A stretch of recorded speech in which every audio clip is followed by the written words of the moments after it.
Okay, once again, welcome back to Communicative English Launchpad. So in this afternoon session today, I have Arnav, Nihal, Kaushik, and Vamshika and Sridevi Garu with me. Okay, right. So in this session, we revised some parts of speech like adjectives, and also we discussed some significance, some importance of today, especially in the year 1943 on the same date that was on October 21st, Subhash Chandra Bose announced himself to be the Prime Minister of India, which was then under British rule. And he did that from Singapore with the help of Japanese army at the time of Second World War. Okay, right. And at this point of time, only Andaman and Nicobar Islands were under the control of Japanese army and Indian National Army under the leadership of Subhash Chandra Bose. So, in one way, we can say that Subhash Chandra Bose was the first Prime Minister of India. Okay, after that, the plan was to fight a war against British rulers at Burma, and then to take control of entire India. So that was the plan of Subhash Chandra Bose and INA, Indian National Army. So which did not go precisely according to plan, but this particular movement, these particular actions, by Subhash Chandra Bose made it very clear to the British rulers, people that they were not going to rule India for a long time. So they realized that the Britishers realized that they had to quit India and give the freedom back to Indians. But even though the freedom was given formally back to Indians and India in the year 1947, even today we don't see much freedom, I think. At least I don't see much freedom. Okay, right. So still there are so many dependencies. There are so many negative things. I strongly believe that most Indians, even today, are psychologically and mentally slaves. Right. So Indians should come out of that slavery, mental slavery, right, psychological slavery, and Indians should become very strong in all areas. So I strongly believe that India should lead the world. All the countries in the world should be, strategically and mainly mentally, with this, especially in terms of spiritual power. I think India has to lead the entire world.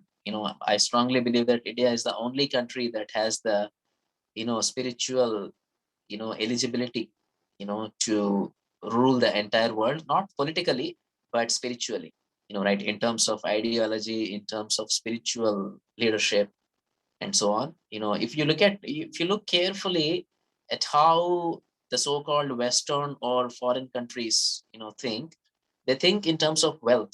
They give so much importance to material wealth, kind of building, stock market, money, gold, and so on.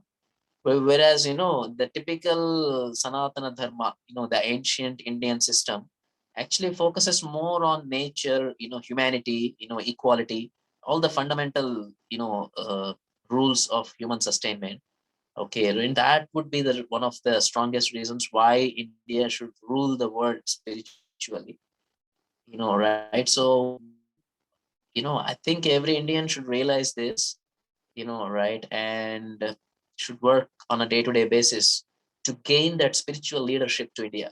Right. Of course, already there have been many chief executive officers who have been leading many multinational companies, but again, these people are also employees, and the control they have on their organizations is limited.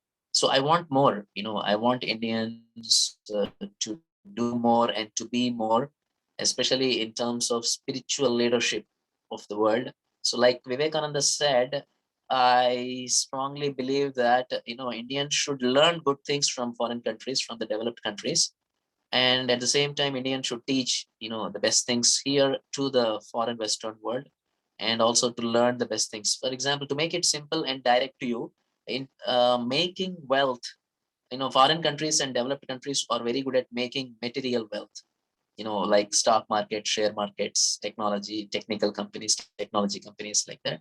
Whereas Indian origin actually is very good at not caring money, actually. So sacrifice, being righteous, following Sanatana Dharma. These are the strengths of India. So I think Indians must become much, much stronger. Every Indian should work every day for that.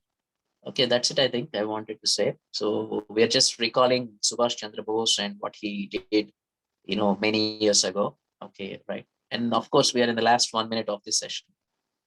So if you want to be part of, Coach Radhakrishna Muluru WhatsApp group, you can, sign up for free at www.radhakrishnamuluru.in. I will give that link in the, description or comments below.